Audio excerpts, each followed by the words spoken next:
പ്രിയമുള്ളവരെ നമസ്കാരം.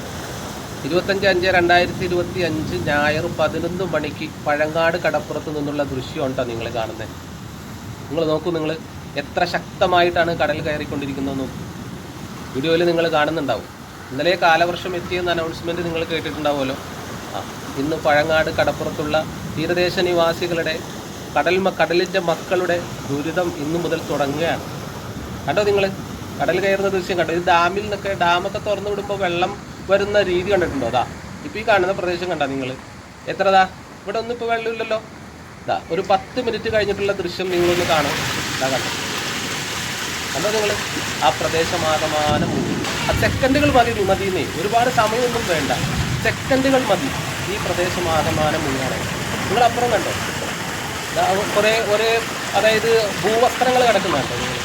കടലിൻ്റെ വരമ്പത്ത് മണ്ണ് കൂടെ വെച്ചിട്ട് ഭൂവസ്ത്രങ്ങൾ വെച്ച് പിടിപ്പിച്ച് അതിൽ ചെടികൾ നട്ടുപിടിപ്പിച്ച് കടലിൻ്റെ തിരയെ തടയാൻ വേണ്ടിയിട്ടുള്ള കൊണ്ടുവന്നതാണ്. അതെത്ര വെള്ളത്തിൽ കിടക്കുന്നുണ്ട്. ഇതൊക്കെ ഒലിച്ചിങ് എവിടെയാണ് പോയി കിടക്കുന്നതെന്ന് പറയാൻ പറ്റില്ല.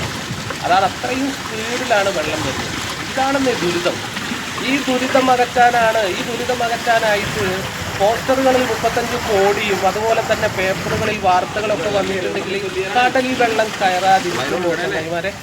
അല്ലെങ്കിൽ ഈ പ്രദേശത്തെ മക്കളുടെ ദുരിതം അവസാനിക്കുമോ ചങ്ങായിമാരെ? കഴിഞ്ഞ ദിവസം പേപ്പറിൽ കണ്ടായിരുന്നു കോടികൾ മുടക്കിയിട്ടുള്ള ജിയോ ട്യൂബ്. ആ ജിയോ ട്യൂബ് തിരയെ സന്ദർശിക്കാനായിട്ട് അല്ലെങ്കിൽ അതിനൊരു സംവിധാനം ഒരുക്കാൻ പോകുന്നു എന്ന വാർത്ത കണ്ടിരുന്നു.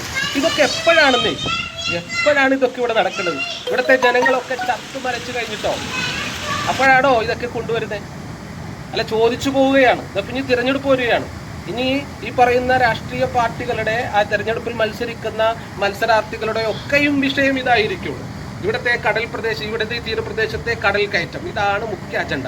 ഇങ്ങനെ ചർച്ച ചെയ്യപ്പെടാൻ വേണ്ടി മാത്രമായിട്ട് ഇവിടുത്തെ പ്രദേശത്തെ ജനങ്ങൾ അവരുടെ ജീവിതം ഇനിയും ബാക്കിയാകുകയാണ്.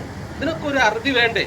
അതുകൊണ്ട് ഇത് കണ്ടില്ല. ഇപ്പോൾ ഞാനിപ്പോൾ സംസാരിക്കുന്നത് ഓളിപ്പറമ്പിൽ സലീഷിന്റെ വീട്ടിൽ നിന്നുള്ള ദൃശ്യമാണ് ഈ കാണുന്നത്. അവന്റെ വീടിന്റെ മുറ്റമാണ് നിങ്ങൾ ആദ്യം കണ്ടതും ഇപ്പോൾ നിങ്ങൾ കണ്ടുകൊണ്ടിരിക്കുന്നത്.